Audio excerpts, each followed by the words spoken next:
Hey guys, welcome back to another tips and tricks video for Stardew Valley. I'm Obi. And I'm Sobi. And in today's episode, we will be covering 5 more tips and tricks that you might not know about in Stardew Valley that can potentially help you when playing the game. Be sure to stick around until the 5th tip to learn how to make some extra cash while playing. Hey guys, before we get started, as you watch the video, consider subscribing and hitting that notification bell to be the first to see our weekly content that comes out every Friday. Tip number 1, use rainy days to your advantage.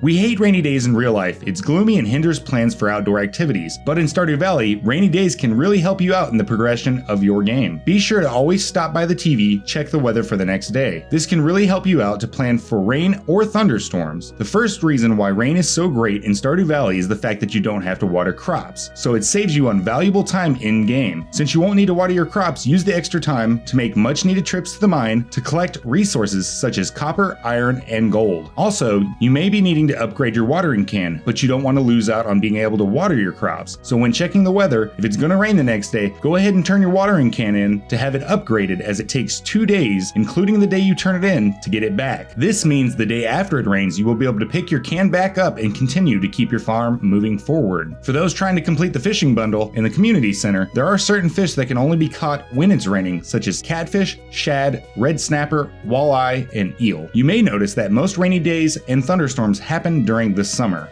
Tip number 2, plant certain crops in 3x3 tiles. Most people that play the game might already know this tip, but for new players, it might not be so apparent. Some crops have the ability, when harvested, to yield giant crops. In order to grow these giant crops, however, your seeds need to be planted in 3x3 tiles. The crops that you can use this tip for are the following: cauliflower for spring, melons during summer, and pumpkins in the fall. The best part about these large crops are the value at which they sell for. You can also use these crops in the fall festival, which can in turn help you receive a starter off, giving you a permanent stamina boost. Tip number 3, the world is yours to use. Space can be very limited on your farm, so instead of filling up your valuable space with things like beehives and furnaces, use other space out in the world. For instance, once you unlock the quarry, the actual mining nodes respawn very slowly, so you can use this extra space to your advantage and fill it with other things. Beehives are a good one. Also, lightning rods can be used as well, for example. Another good tip is to keep at least 1 to 2 chests at the top of the mines. This is especially good before you purchase the backpack upgrades. Hey guys, quick interruption. If you're enjoying this video, don't forget to hit that like button, as it helps us reach a broader audience and we really do appreciate it. Also, keep a few furnaces here as well. Doing so will keep you from having to return to your farm as frequently and give you the most out of your time down in the mines. I also like to keep a chest with bait near my crab pots, so I don't have to carry bait to them, and keep a chest with food on the docks. This is really helpful during the early parts of the game, so you have some extra food near you and you have the extra space for storing fish. Use the space next to the spa to grow some extra trees. Wood is something that you are going to want to keep an overabundance of, or turn this space into some extra farming.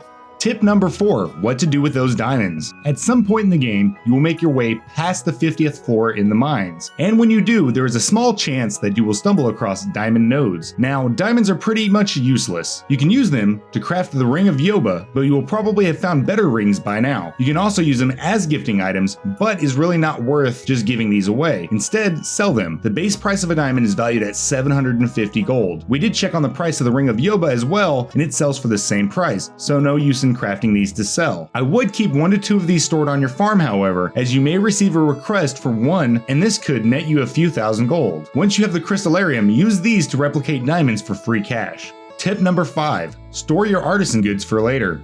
Hopefully you have been storing all of your base quality hops, berries, and wheat to make artisan goods. When making artisan goods, keep them stored away until you reach level 10 farming. At level 10 farming, you have the ability to choose the profession Artisan, which gives you 40% more profit on artisan goods, such as wine, beer, pale ale, mead, and cheese. Also, as a bonus, if you keep these products and put them in a cask and age them, you can again increase and make more profit. Again, I would keep the base level crops to make these goods and sell off the better quality crops to make some quick and much needed cash. Hey guys, that's all we have for this Stardew Valley tips and tricks episode. If you have any tips that you would like to offer, please let us know and we might just feature them in a later episode. If you enjoyed this video or learned something new, please leave us a like and share this video on your social media, as it helps grow our community and reach a broader audience, and we really do appreciate it. If you have yet to do so, consider subscribing and hit that notification bell to be the first to see our weekly content that comes out every Friday. You can also follow us on Twitter and Facebook by clicking the link in the description below. Until next time, this is Obi. This is Sobi. Signing out. See you guys next time, and happy farming.